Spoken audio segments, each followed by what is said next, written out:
Hello everyone, welcome to S1 coaching centre. आज के video में हम लोग 2020 के मई महीने के महत्वपूर्ण करंट अफेयर को कवर करेंगे, जो आने वाले किसी भी एग्जाम के लिए बहुत ही ज़्यादा महत्वपूर्ण है। तो आप वीडियो को अंत तक देखें और अगर वीडियो पसंद आए तो उसको लाइक करें और दोस्तों के पास शेयर करें। चलिए वीडियो स्टार्ट करते हैं। सबसे पहले है कि पहल परियोजना क्या है। पहल परियोजना अमेरिकी कंपनी यूसेड तथा नई दिल्ली में स्थित कंपनी जेपीई की यह संयुक्त परियोजना है। तो देखिए, एक पहल परियोजना शुरू हुआ है जो अमेरिकी कंपनी यूसेड और भारतीय कंपनी जो नई दिल्ली में स्थित है जेपीई के दोनों के बीच में एक पहल परियोजना शुरुआत हुआ है। इसका उद्देश्य क्या है? जिसका उद्देश्य है कि शहरी गरीबों को स्वास्थ्य की सुविधा प्रदान करना है। हाल ही में यूसेड कंपनी ने भारत को कोविड-19 से निपटने के लिए इस योजना हेतु $3 मिलियन की अतिरिक्त राशि प्रदान भी की है। किसने? तो यूसेड कंपनी ने, जो अमेरिकी कंपनी है। फिर अगला है कि वंदे भारत मिशन भारत सरकार के द्वारा कोविड-19 से निपटने के लिए यह मिशन लॉन्च किया गया। तो वंदे भारत मिशन किसके द्वारा लॉन्च किया गया? तो भारत सरकार के द्वारा। क्यों किया गया? तो कोविड-19 से निपटने के लिए किया गया। इसका उद्देश्य है कि मालदीव, मेडागास्कर, सेशेल्स और कोमोरस को आवश्यक खाद्य सामग्री तथा आयुर्वेदिक दवाओं की आपूर्ति करना है। फिर है कि हाल ही में छत्तीसगढ़ सरकार के द्वारा लाख की खेती को कृषि का दर्जा प्रदान करने की मांग को वन विभाग ने मंजूरी दे दी है। तो कहाँ के सरकार के द्वारा? तो छत्तीसगढ़ सरकार के द्वारा लाख की खेती को कृषि का दर्जा प्रदान करने के लिए वन विभाग ने मंजूरी दे दिया है। छत्तीसगढ़ का भी सीएम कौन है? तो भूपेश बघेल। फिर अगला है कि छत्तीसगढ़ में लाख की खेती के अपार संभावनाएं है। तो देखिए, छत्तीसगढ़ जो राज्य है यहाँ पे लाख की खेती का जो बहुत ज़्यादा संभावनाएं है, तो इसलिए वन विभाग ने यहाँ पर लाख की खेती करने की मंजूरी दे दी है। उसके बाद है कि इसके साथ ही लाख उत्पादन से जुड़े किसानों को भी लाभ बहुत ज़्यादा मिलेगा इससे। फिर है कि बंगाल की खाड़ी में आई अम्फान नामक तूफान के कारण पश्चिम बंगाल तथा ओडिशा में भारी तबाही देखी गई। तो देखिए, एक अम्फान नाम के तूफान आया था जो बंगाल की खाड़ी से उत्पन्न हुआ था, और इस तूफान के कारण पश्चिम बंगाल तथा ओडिशा को बहुत ज़्यादा तबाही हुआ था। थाईलैंड के द्वारा चक्रवात को अम्फान का नाम दिया गया था, और ये जो अम्फान नाम है चक्रवात का, इसका नाम थाईलैंड के द्वारा दिया गया था। केंद्र सरकार के द्वारा पश्चिम बंगाल को 1000 करोड़ तथा ओडिशा को 500 करोड़ की राहत कोष की गठित किया गया है। तो देखिए, इस तूफान के कारण जो क्षति हुआ है ओडिशा और पश्चिम बंगाल को, तो उसके लिए केंद्र सरकार ने पश्चिम बंगाल के लिए 1000 करोड़ और ओडिशा के लिए 500 करोड़ की राहत कोष दिया है। फिर अगला है कि केंद्रीय स्वास्थ्य मंत्री डॉक्टर हर्षवर्धन को विश्व स्वास्थ्य संगठन ने कोरोना के खिलाफ लड़ाई में महत्वपूर्ण भूमिका निभाने के कारण अपने अगले कार्यकारी बोर्ड के अध्यक्ष के रूप में नियुक्त किया है। तो किसको? तो डॉक्टर हर्षवर्धन को। किसने? तो विश्व स्वास्थ्य संगठन ने कोरोना के खिलाफ लड़ाई में महत्वपूर्ण भूमिका निभाने के कारण इस अगले कार्यकारी बोर्ड का अध्यक्ष को नियुक्त किया है, डॉक्टर हर्षवर्धन को, जो हम वर्तमान में भारत का अभी स्वास्थ्य मंत्री हैं। भारत अगले 3 वर्षों तक इस कार्यकारी बोर्ड के अध्यक्ष रहेंगे, और भारत जो है अगले 3 साल तक इस बोर्ड का अध्यक्ष रहेंगे। उसके बाद है कि तेलंगाना देश का पहला राज्य बन गया है जो अपनी पायलट परियोजना के एक हिस्से के रूप में किसान को फसल की खेती करने का दिशा निर्देश देगा। तो कौन सा राज्य? तेलंगाना, जो पहला राज्य बन चुका है जो अपनी पायलट परियोजना के तहत एक हिस्से के रूप में किसानों को फसल की खेती करने का दिशा निर्देश देगा। राज्य धान की फसल उगाने के लिए 50 लाख एकड़ भूमि भी सीमित कर देगा। उसके बाद है कि केंद्र सरकार ने ओडिशा शहर तथा वहां स्थित कोणार्क के सूर्य मंदिर का 100% सौरीकरण करने के लिए 25 करोड़ आवंटित किए हैं। कितने रुपए आवंटित किए हैं? तो 25 करोड़ रुपए 100% सौरीकरण करने के लिए। कहां पर? तो ओडिशा के कोणार्क के सूर्य मंदिर को। इसके तहत 10 मेगा ग्रिड जोड़ी सौर परियोजना की योजना बनाई गई है। फिर अगला है कि मध्य प्रदेश ने संजीवनी नामक एक वाहन विकसित किया है। तो संजीवनी नामक एक वाहन विकसित किया, कौन सा स्टेट ने? तो मध्य प्रदेश ने। इसकी मदद से स्वास्थ्य कर्मी किसी भी संदिग्ध मरीज की जांच बिना उसके संपर्क में आए कर सकता है। फिर अगला है कि मनरेगा के तहत श्रमिकों को रोजगार प्रदान करने के मामले में छत्तीसगढ़ राज्यों की सूची में सबसे ऊपर है।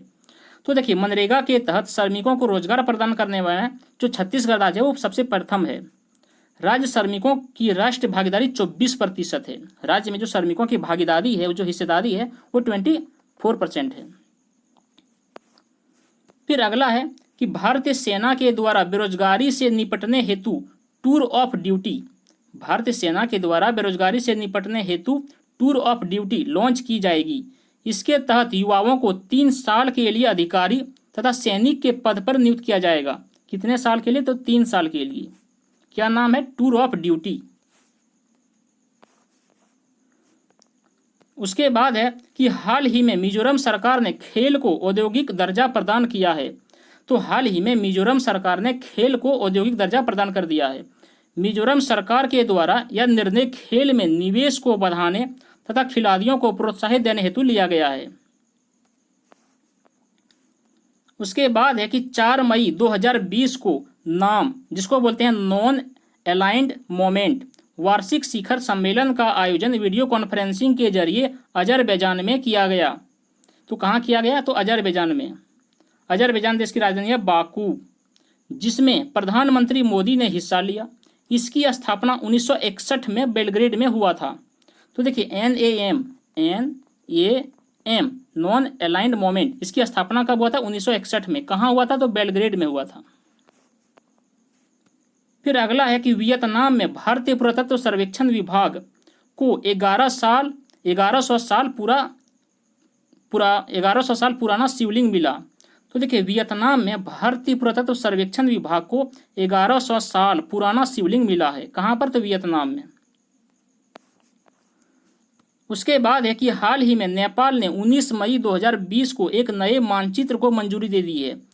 तो देखिए, हाल ही में नेपाल ने 19 मई 2020 को एक नया मानचित्र को मंजूरी दे दी है। इसमें काला पानी, लिपुलेख एवं लिम्पियाधुरा को शामिल किया गया है, जबकि लिपुलेख एवं काला पानी क्षेत्र पर भारत अपना दावा करता है। फिर है कि हाल ही में ईरान ने अपने देश की मुद्रा रियाल का नाम बदल करके टोमन करने का निर्णय लिया है। रियाल का नाम बदल के क्या करने का निर्णय लिया है? टोमन। ऐसा उसने मुद्रास्फीति से निपटने के लिए किया है, जिसमें से 1 टोमन बराबर 10,000 रियाल के बराबर होता है।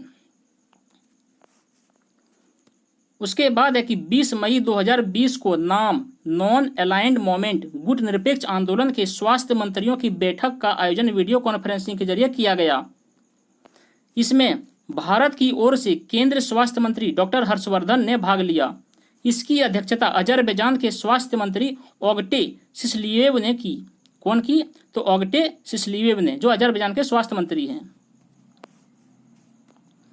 फिर है कि इजराइल ने रविंद्रनाथ टैगोर की 159वीं वर्षगांठ के अवसर पर तेल अवीव की सड़क का नाम बदल कर टैगोर स्ट्रीट कर दिया है।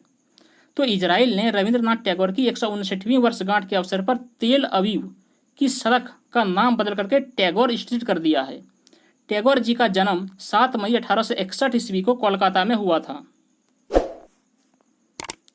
उसके बाद है कि 5 मई 2020 को भारतीय अर्थव्यवस्था निगरानी केंद्र ने बेरोजगारी के आंकड़े जारी किए हैं।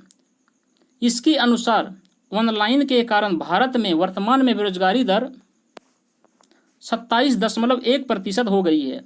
भारत में इस समय 121.5 मिलियन लोग बेरोजगार हुए हैं। उसके बाद है कि 12 मई को प्रधानमंत्री ने आत्मनिर्भर भारत अभियान की घोषणा की। तो 12 मई को प्रधानमंत्री ने आत्मनिर्भर भारत अभियान की घोषणा की, जिसके तहत 20 लाख करोड़ के पैकेज की घोषणा की गई। इस योजना में किसानों, मजदूरों, कुटीर उद्योगों, सूक्ष्म, लघु एवं मध्यम उद्योगों को विशेष रूप से प्रोत्साहित किया जाएगा। उसके बाद है कि महाराष्ट्र में राज्य मार्गों के निर्माण हेतु भारत सरकार ने ADB एशियन डेवलपमेंट बैंक के साथ $177 मिलियन का समझौता किया है। फिर है कि ऑपरेशन समुद्र सेतु। क्या है ऑपरेशन समुद्र सेतु? भारतीय नौसेना ने मालदीव में फंसे भारतीय नौसेना ने मालदीव में फंसे भारतीयों को वापस लाने के लिए भारतीय जहाज मालदीव भेजे। तो किसने? ऑपरेशन समुद्र सेतु किसने भेजे? भारतीय नौसेना ने भेजी। कहाँ? तो मालदीव।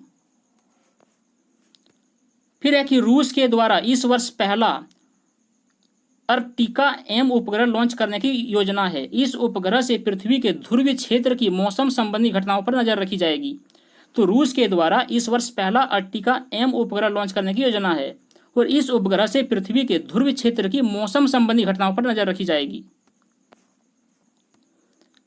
उसके बाद है कि चीन ने अंतरिक्ष यात्रियों को चांद पर भेजने के लिए एक नया रॉकेट लॉन्ग मार्च 5B लॉन्च किया है। यह रॉकेट चीन को तियांगोंग नामक अंतरिक्ष स्टेशन के निर्माण में भी सहायता करेगा। यह रॉकेट चीन को तियांगोंग नामक इस अंतरिक्ष स्टेशन के निर्माण में भी सहायता करेगा। फिर अगला है कि हाल ही में न्यूजीलैंड के वैज्ञानिकों ने पृथ्वी से बड़े एक सुपर अर्थ की खोज की है। तो कहाँ के वैज्ञानिकों ने? न्यूजीलैंड के वैज्ञानिकों ने सुपर अर्थ की खोज की है जो पृथ्वी से भी आकार में ज्यादा बड़ा है, जहां जीवन संभव हो सकता है। इस ग्रह का द्रव्यमान अधिक है तथा यह ठंडा हो सकता है। उसके बाद है कि INS कलिंग में अग्निप्रस्थ नामक एक मिसाइल पार्क की स्थापना की जाएगी। क्या है? कि INS कलिंग में अग्निप्रस्थ नामक एक मिसाइल पार्क की स्थापना की जाएगी। इसका उद्देश्य है कि INS कलिंग के इतिहास के बारे में जानकारी प्रदान करना है। तो बस आज के लिए इतना ही। फ्रेंड्स, अगर वीडियो पसंद आए तो उसको लाइक करें और दोस्तों के पास शेयर करें। चलिए मिलते हैं अगले वीडियो में। Thank you for watching.